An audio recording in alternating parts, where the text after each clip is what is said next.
በስመ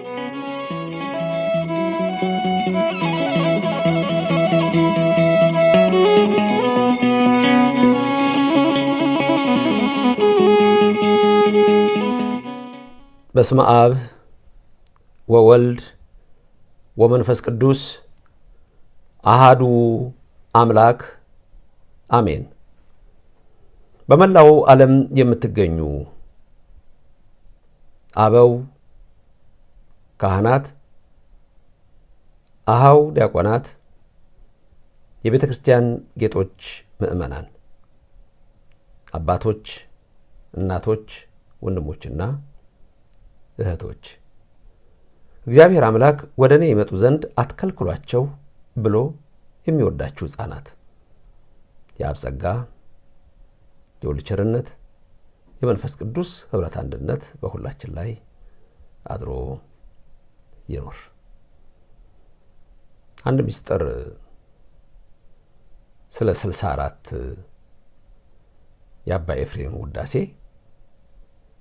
ልነግራችሁ ወደድኩ። መንፈስ ቅዱስ በእኔም በእናንተ ላይ አድሮ ይኑር። የምንሰማውን ቃል ሁሉ ይባርክልን። እናንተ ከሰማችሁ በኋላ ደግሞ ሌሎች ሰዎች እንዲደርሳቸው ሼር በማድረግ አስተላልፉ። ጥያቄ ካላችሁ ጻፉልኝ። አባ ኤፍሬም 64 ጊዜ የእመቤታችንን ከሉቃስ ወንጌል ወበሳድስንና ጸሎተ እግዝእትነ ማርያምን ይደግም ነበር። ለምን? ሁላችሁም ይሄን ታውቃላችሁ። የእመቤታችን ዕድሜ 64 ስለሆነ ነው። ጥር 21 በ64 ዓመቷ ነው ያረፈችው። ሞት በጥር በነሐሴ መቃብር ብሎ ዲዲሞስ የተባለው ቶማስ የተናገረው ለዛ ነው። ፍልሰታዋ ደግሞ እርገቷ ትንሣኤዋን ደግሞ በዚህ በነሐሴ ውስጥ እናስበዋለን። ሐዋርያት የተገለጸላቸው ምስጢር ስለምታውቁ ስለሰማችሁት በትምህርቱም ስለምታደምጡ እሱ ላይ አልገባም። አሁን የፈለግኩት የእመቤታችን ዕድሜ 64 ነበር በምታርፍበት ጊዜ፣ ከሞትም በምትነሳበት ጊዜ፣ በፍልሰቷም በእርገቷም 64 ዓመት ነው እዚህ ምድር ላይ የቆየችው። አባ ኤፍሬም እመቤታችንን በጣም ነው የሚወደው። ስለዚህ በየቀኑ ጸሎቱ የሱ ላልኳችሁ ከሉቃስ ወንጌል 64 ጊዜ ወበሳድስን ጸሎተ እግዝእትነ ማርያምን ይጸልይ ነበር። ሰሞኑን እየተማርን እንዳለ ነው። በቅዳሴው እንደምትሰሙት በዕለተ ሰኑይ መታ። ከዛ በኋላ በየዕለቱ እየተገለጸለት ምስጢር ሰኞ ዕለት አዳምና ሔዋንን ተመልክቶ ፈቀደ እግዚእ አግዝ ለአዳም እያለ፣ ማክሰኞ አክሊለ እያለ እየጠራት፣ ምክህነ እያለ ያወደሳት፣ ረቡዕ መላእክትን እየተመለከተ፣ ማክሰኞ እነ ኤልያስ እነ ዳዊት እነ ኢያሱ፣ ረቡዕ መላእክትን እንዲህ እያለ በየዕለቱ አመስግኗታል። በየዕለቱ መመስገን ፈቃዷ ስለሆነ እኛም በየዕለቱ ሳሊለነ ቅድስት እንላታለን። የሳሊለነ ቅድስትን ትምህርት ስለምናደርገው ታዩታላችሁ። ሳሊለነ ቅድስት ስንል ምን ማለታችን ነው? በሁለት መንገድ ይባላል። አንድ በአልፋው አ ሊጻፍ ይችላል፣ አንዱ በአይኑ አ ሊጻፍ ይችላል ተብሎ የሚነገረው ማለት ነው። ለምንድን ነው? ምን እንላለን? በዛ ውስጥ ያለው ምስጢር ታዩታላችሁ። ዛሬ ግን የፈለኩት አንድ ሌላ ነገር ልነግራችሁ ነው። አባ ኤፍሬም 64 ጊዜ መጸለዩ የምታውቁት ነገር ነው። ከዚህ በፊትም ተናግሬዋለሁ። እርግጥ ድንገት አዲስ ሊሆን ይችላል ለብዙ ሰዎች ብዬ የማስበው አባ ኤፍሬም ውዳሴ ማርያሙን በስንት ቀን የደረሰው? በ7 ቀን። የጀመረው መቼ ነው? ሰኞ። ስለዚህ ውዳሴ ማርያም ትርጓሜ ስትሰሙ ሰኞ ዕለት ለምሳሌ ሲጀምሩ ስትሰሙ ለፍጥረት 2ኛ ቀን ለምስጋና 1ኛ ቀን ነው ተብሎ የሚጀምረው ለዛ ነው። ማክሰኞ ለፍጥረት 3ኛ ቀን ለምስጋና ግን 2ኛ ቀን እያለ፣ ረቡዕ ለፍጥረት 4ኛ ቀን ለምስጋና ግን 3ኛ ቀን እያለ ይሄዳል እስከ እሁድ። ለፍጥረት ማለት እግዚአብሔር ዓለምን የፈጠረው እሁድ ነው፣ መጀመሪያ ቀን ነው። አባ ኤፍሬም ደግሞ ምስጋና የጀመረው እሁድ ሳይሆን ሰኞ ላይ ነው። ሰኞ ቀን ነው። ተመልሶ ቅዳሜን፣ እሁድን፣ ሰንበትን ሁለቱንም ያከብራል። አባ ኤፍሬም ሁለቱንም ነበር የሚያከብረው። ልክ ዛሬ ኢትዮጵያ እንደምናከብረው ጥንት አባቶቻችን እንደሚያከብሩት። ይህንን ብዙ ጊዜ ግብፃውያን አይወዱልንም። ስርዓታችንም ለማፍረስ ብዙ ፈተና አድርገዋል ግብፃውያን። መቼም በኢትዮጵያ ቤተክርስቲያን ላይ አንድ ጳጳስ ነው የሚመጣው፣ ሌላ ነገር የለም። ስርዓቱን ለማፍረስ ብዙ ነገር አድርገዋል። በተለይ ምክንያቱም እነሱ ከ2000 ዓመት በፊት ፓጋን ነበሩ፣ ጣዖት አምላኪ ነበሩ። እኛ ግን አልነበርንም። ስለዚህ ያ ለነሱ አዲስ ነገር ነው። ዛሬም ብዙ ሰዎች አሉ የግብፅን ልክ እንደ አርአያ በማድረግ ነገሮች ከግብፅ አይደለም። እንደውም ኢትዮጵያን ይሄ አጉል ትህትናችሁ ጎድቷቸዋል። ግብፅን ግብፅ ያደረግናት እኛ ነን። በፈለገው መንገድ አንዳንድ ጊዜ ታሪክን ካለማወቅ ሂስቶሪካል ባክግራውንዱን ካለመረዳት በጣም ብዙ ነገሮች ሲጠፉ እመለከታለሁኝ። ይህም በሌላ ጊዜ በሰፊው ምንማር ይሆናል። ምሁራን የተባሉ ሰዎች እንኳን ሲወድቁበት የማየው አንዳንድ ስህተቶች አሉ። አባ ኤፍሬም ሰኞ ቀን ነው ምስጋና የጀመረው። እንደምታውቁት የምስጋና የመጀመሪያ ቀን የሚባለው ለዛ ነው። ዛሬ ልነግራችሁ የፈለግኩት ስለ 64ቱ ምንድነው? አባ ኤፍሬም በ7ቱ ቀናት ሲደርስ ውዳሴዋን የሚገርማችሁ 64 ጊዜ አልነበረ የሚጸልይ የነበረው። ስለዚህ ሰኞ ቀን ሲደርስ 9፣ ማክሰኞ ቀን ያስደረሰችው 15፣ ሮብ ቀን ያስደረሰችው 8፣ ሐሙስ ቀን ያስደረሰችው 7፣ አርብ ቀን ያስደረሰችው 6፣ ቅዳሜ ቀን ያስደረሰችው 10፣ እሁድ ቀን ያስደረሰችው 9 ነው። ምን ማለት ነው መሰላችሁ? ይሄ ለምሳሌ ዛሬ ቤት ስራ ሰጣችኋለሁ። ሁላችሁም በዚህ ምሽት ወይም ጠዋትም ስሙት፣ በየትኛውም ቀን ስሙት። ይሄን ትምህርት ውዳሴ ማርያማችሁን አውጡና ቁጠሩ። በእኛ ቤተክርስቲያን እኮ እያንዳንዱ ነገር ሚስጥሩ እኮ እንዴት ረቂቅ እንደሆነ አንዳንድ ጊዜ ሰዎች ይደነግጣሉ። በተለይ አሁን እኔ ቆፍሬም አውጥቼ እንደው እዛም አንብቤ እዛም እንትን ብዬ አንዳንድ ነገሮች አውጥቼ ከባህልም አጓያ ሃይማኖታዊ ባህላችንን በምናገርበት ጊዜ ሰምቶ ካላወቀ ይደነግጣል። ከየት አመጣው መምህር ዘበነ ብሎ መጠየቅ የተማረ ሰው ነገር ነው እንጂ መምህር ዘበነ እንዲህ ብሎ ምናምን እንደዚህ ነው እንደ ዶክተር የተባለው እንደዚህ ነው እንደ ምን የተባለው ይላል። ከዛ በቃ የማይሆን ነገር ውስጥ ይገባል። እኔ ያመጣሁት ከየት ነው? ከየት አመጣኸው? እያንዳንዱ ነገር የምናገራት እንዴት ነው ማለት ያስፈልጋል እንጂ ዝም ብሎ እንደው በቅናትም ተነስቶ ሰዎችም የእግዚአብሔር ቃል እንዳይሰሙ ለማገድ የሚደረገው ነገር ሁሉ አይሰራም። ለዚህ ነው ስለ ባህል ስለ እናቶቻችን ወግ ስናመጣ ስርዓት ስንናገር እናቶቻችን በጠቅላላ ለምሳሌ ሊጥ ውስጥ ሊያቦኩ ሲገቡ ያሁን ትውልድ አላቅለም። እናቶቻችሁን ግን አስታውሱ፣ አያቶቻችሁን አስታውሱ። እስቲ እናቶች ሊጥ እንኳን ሊያቦኩ ሲገቡ በስመ አብ ወወልድ ወመንፈስ ቅዱስ ይላሉ። ሊጡን ሲያቦኩት ተመልከቱ። እኔ ሁሉ ጊዜ ቴትዬን እናቴን አስታውሳለሁ። ሊጥ ስታቦካ እንደው እሷ በስመ አብ ወወልድ ወመንፈስ ቅዱስ የእሷ በሌላኛው አነጋገር ምን እንደምትለው ይባርክ ስሉስ ቅዱስ ብላ ነው የማስታውሰው በጠቅላላ። እናንተስ ምን ታስታውሳላችሁ? እናቶች ዝም ብለው ሊጥ ውስጥ የሚገቡት ወቅት ባላው ምናምን። አሁን በሙዚቃ ነው እሱ ሆድ ውስጥ ገብቶ ሙዚቃ ነው የሚፈጥረው። አሁን እሱ ነው እኮ ችግሩ።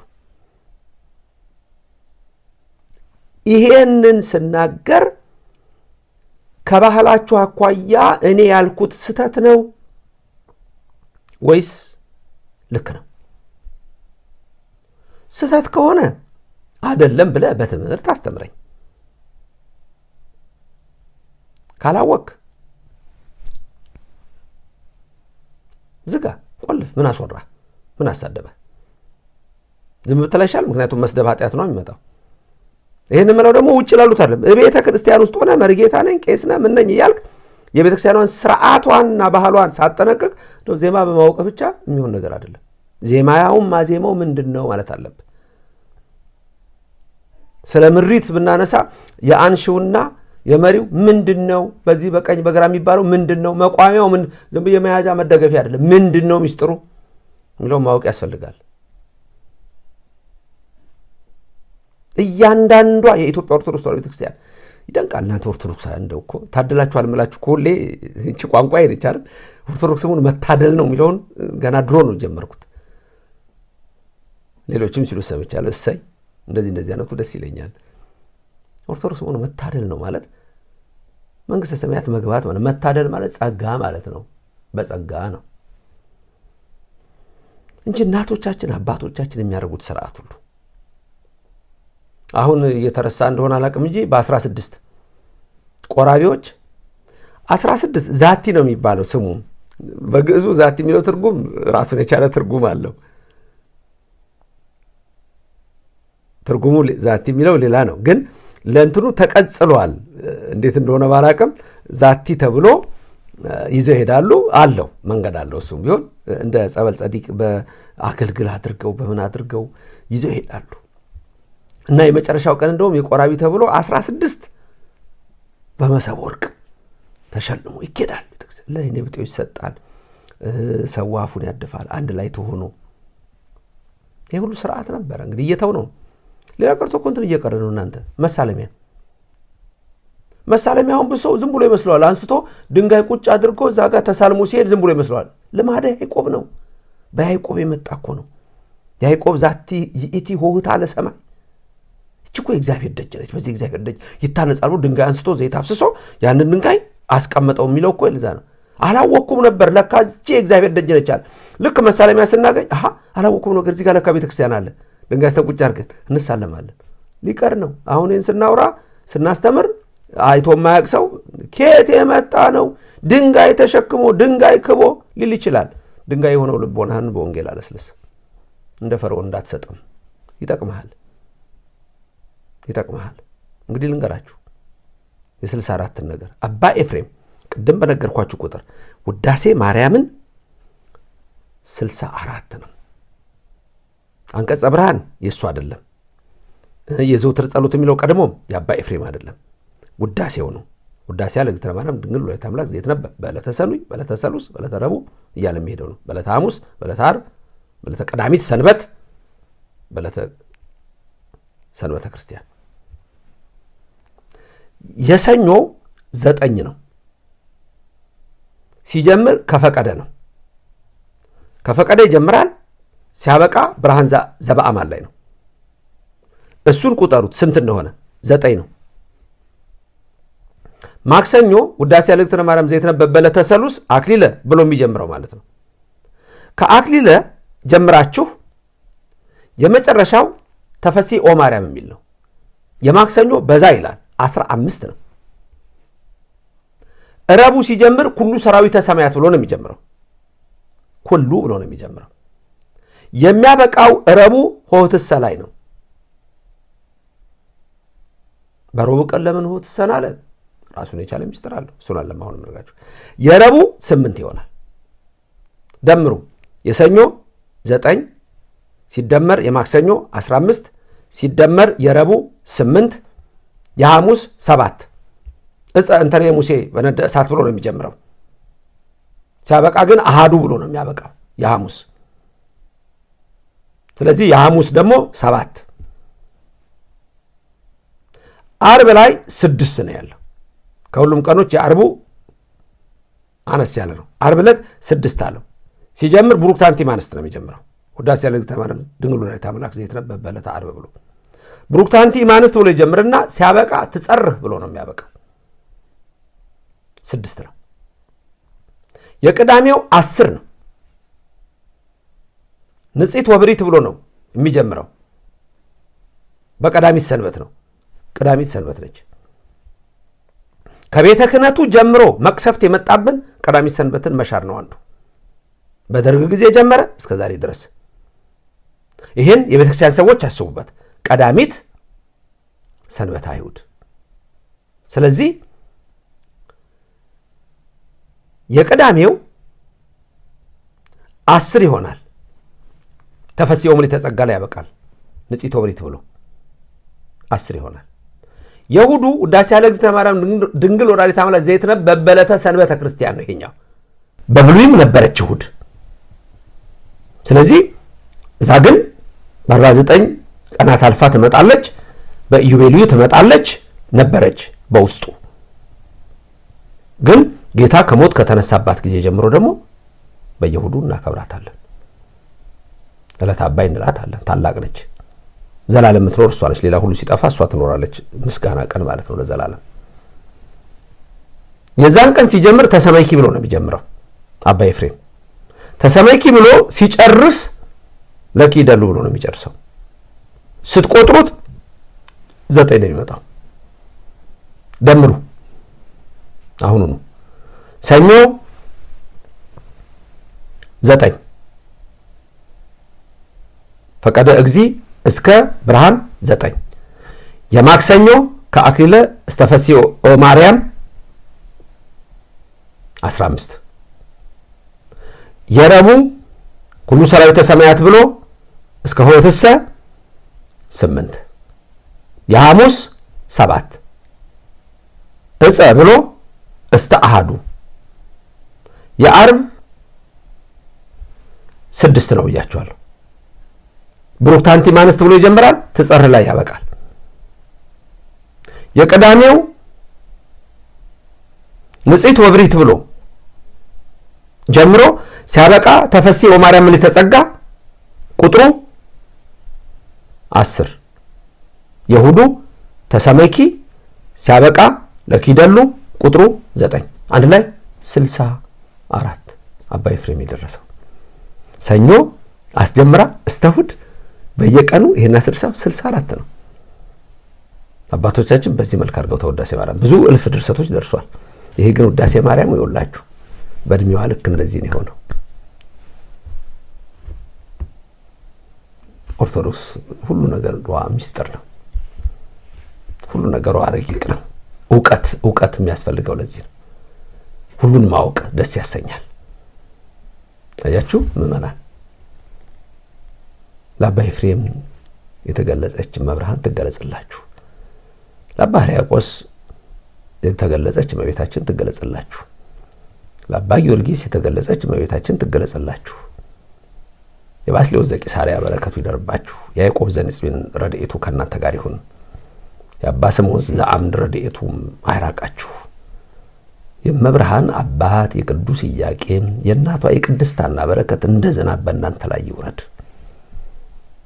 እግዚአብሔር የልቦናችሁን ሐሳብ ይፈጽም። የሚያሳዝን የሚያስለቅስ የሚያስተክዝ ነገር ከእግራችሁ በታች ይጣልላችሁ። የአጋንንትን ኃይል አስሮ ከእናንተ ያርቅላችሁ። ለሥጋው ደግሞ ያብቃችሁ። የበቃችሁትን ያጽናችሁ። ትዳራችሁ የተባረከ ይሁን። የወለዳችሁ ልጆቻችሁ ይባረኩ። ትዳር የሌላችሁ ትዳር ይስጣችሁ። ስራ ላላችሁ በስራችሁ ገበታ ይጠብቃችሁ። ስራ የሌላችሁ 2 ዓሣ 5 እንጀራ ያበረከተ አይተዋችሁም። የዶኪማስን ጓዳ ሙሉ ያደረገች ድንግል ከእናንተ ጋር ትሆንላችሁ። ሁሌም የምንማጸነው የሀገራችንን ጉዳይ ነው። ሰላምና ፍቅር ይስጠን። ዓለሙን ሁሉ ሰላም ያርግልን። ቅዱስ ቤተ ክርስቲያናችንን በውስጥ በውጭ ከተነሱባት ሁሉ ጠላቶች ይጠብቅልን። ክርስትናችንን አጽንቶ እስከ መጨረሻይቱ ሕቅታ ድረስ እሱን በማምለክ ያጽናን። አነሳስቶ ላስጀመረን አስጀምሮ ላስፈጸመን አምላክ ክብርና ምስጋና ይግባው። እመቤታችን ለአባ ኤፍሬም እንደመጣሽለት ከመላእክት ከነቢያት ከሐዋርያት ከጻድቃን ጋር ምንም ኃጢአተኛ ብንሆን ለእኛም ልጆችሽ ነይልን። የጎደለውን ሙይልን፣ የመረረውን አጣፍጭልን። ከልጅሽ ከኢየሱስ እንደ ስምዖን በላይሰ እንዳማለድሽው እኛንም አማልጅን። አሜን። ክብር ምስጋና ለሥላሴ ይሁን። የተማራችሁት ትምህርት ዕውቀት አገኛችሁበት? እንግዲያው ሌላውም ይማርበት። ላይክና ሼር አድርጉ። በየቀኑ የሚሰጠውን ትምህርት ደግሞ ለመከታተል ሰብስክራይብ ማድረግ ወሳኝ ነገር ነው። ኖቲፊኬሽን እንዲመጣም ደወሉን መጫን የግድ ነው። ሰው ዓለማዊ ነገር ያስተላልፍ የለ እንዴ? የእግዚአብሔርን ቃል እንስማ፣ አብረን እንማማር። ዓላማው የእግዚአብሔር ቃል ለሰው እንዲደርስ ነው። ሰዎች ከክደት እንዲወጡ ነው። ከስተትም እንዲያመልጡ ነው። ወደ እውነተኛይቱ ቅድስት ቤተክርስቲያን እንዲመጡ ነው። አሜን። ልዑል እግዚአብሔር ይባርካችሁ፣ ፊቱንም ያብራላችሁ። ሰላም ሆኖልኝ። የሃይማኖታችንን ሚስጥር ለመረዳት ይህንን የመምህር ዶክተር ዘበነ ለማን ዩቲዩብ ቻናል ሰብስክራይብ ያድርጉ። የኢትዮጵያ ኦርቶዶክስ ተዋሕዶ ቤተክርስቲያንን ጠንቅቆ ለማወቅና የዓለም ቤተክርስቲያናትን በትክክል ለመረዳት ይህንን የመምህር ዶክተር ዘበነ ለማ የዩቲዩብ ቻናል ሰብስክራይብ ያድርጉ። የደውሉን ምልክት በመጫን ቪዲዮዎች በፍጥነት እንዲደርሶት ያድርጉ። በህሊናው የሚመላለሱ መልስ ያላገኙላቸው ጥያቄዎች ካለዎት የኢትዮጵያ ቤተክርስቲያን ታሪክ ለመረዳት እንዲሁም የዓለም አብያተ ክርስቲያናትን ታሪክ ለማጥናት ከክርስትና ጋር የተያያዘ ማህበራዊ ጉዳይ ካለዎት የተዋሕዶ እምነታችንን በስፋት ለመማር የተለያዩ ወቅታዊ የቤተክርስቲያን ጉዳዮችን ለማወቅ ይህንን የመምህር ዶክተር ዘበነ ለማን ዩቲዩብ ቻናል ሰብስክራይብ ያድርጉ። የደውሉን ምልክት በመንካት ቪዲዮዎቹን በፍጥነት እንዲደርሱ ያድርጉ።